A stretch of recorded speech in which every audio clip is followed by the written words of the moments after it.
Hello guys, आज की इस वीडियो में मैं बिहार दरोगा से रिलेटेड कुछ ऐसे महत्वपूर्ण प्रश्नों के बारे में बताऊंगा जो हमारे एग्जाम के लिए काफ़ी महत्वपूर्ण है। चलिए शुरू करते हैं। हमारा आज का पहला प्रश्न है, घरेलू मक्खी के लार्वा को क्या कहते हैं? इसे मैगट कहते हैं।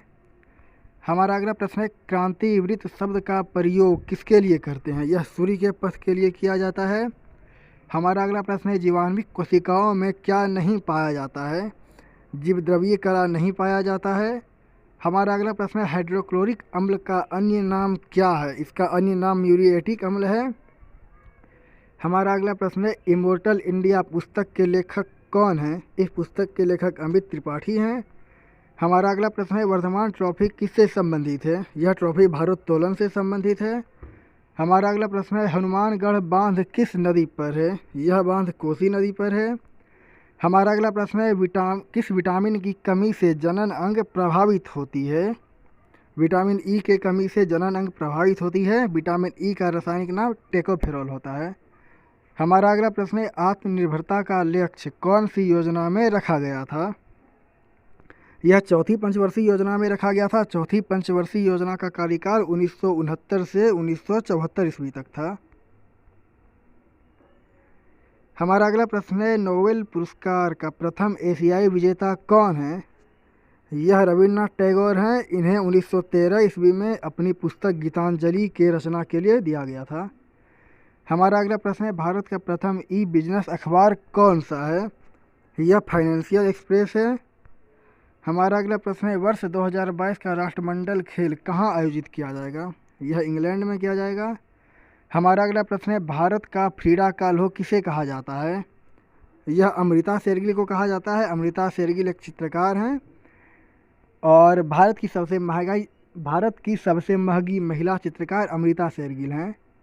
हमारा अगला प्रश्न है, मीरा सेठ समिति का संबंध किससे है? यह हथकरघे के विकास से संबंधित है। हमारा अगला प्रश्न है, सार्क के पहले अध्यक्ष कौन थे? यह HM इरशाद थे। हमारा अगला प्रश्न है, गोरो हिल्स किस राज्य में स्थित है? यह मेघालय राज्य में स्थित है। हमारा अगला प्रश्न है, दस्तक प्रणाली को किसने समाप्त किया था? इसे वारेन हेस्टिंग्स ने समाप्त किया था और सिराजुद्दौला ने इसका विरोध किया था। हमारा अगला प्रश्न है, सुखना झील कहाँ स्थित है? यह चंडीगढ़ में स्थित है। हमारा अगला प्रश्न है, थीन बांध किस नदी पर है? यह रावी नदी पर पंजाब के पाठनकोट शहर में स्थित है। हमारा अगला प्रश्न है, डायनेमो का आर्मेचर किसका बना होता है? यह इस्पात का बना होता है। यह इस्पात का बना होता है। हमारा अगला प्रश्न है, प्याज में कौन सा तत्व पाया जाता है? इसमें फास्फोरस तत्व पाया जाता है। हमारा अगला प्रश्न है, क्षेत्रफल की दृष्टि से भारत का सबसे बड़ा संसदीय निर्वाचन क्षेत्र कौन है? यह लद्दाख है। हमारा अगला प्रश्न है, विटामिन के की खोज कब हुई थी? इसकी खोज 1929 ईस्वी में हुई थी। इसका रासायनिक नाम फिलोक्विनोन है। हमारा अगला प्रश्न है, शरीर की स्थिति के कारण उसके पास मौजूद ऊर्जा को क्या कहते हैं? इसे स्थितिज ऊर्जा कहा जाता है।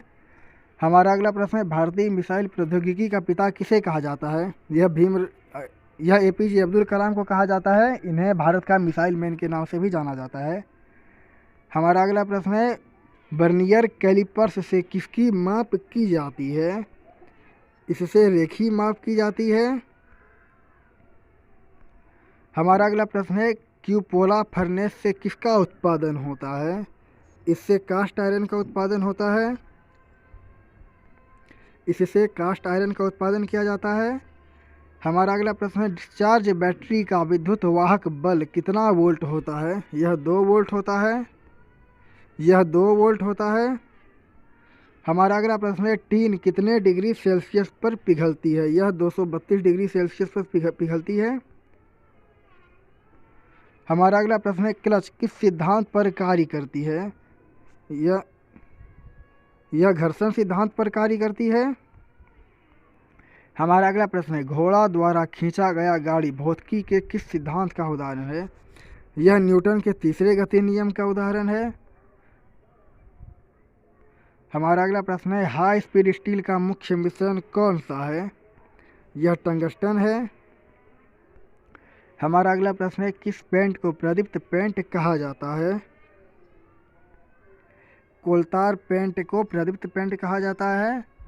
हमारा अगला प्रश्न है, हैंड टैप किस धातु का बना होता है? यह हाई कार्बन स्टील एवं हाई स्पीड स्टील दोनों का बना होता है। हमारा आज का अंतिम प्रश्न है, ढाल परिवर्तन के स्थल पर बनाया गया वक्र क्या कहलाता है? यह ऊर्ध्वाधर वक्र कहलाता है। आज के लिए बस इतना ही, मिलते हैं अगले वीडियो में, तब तक के लिए जय हिंद।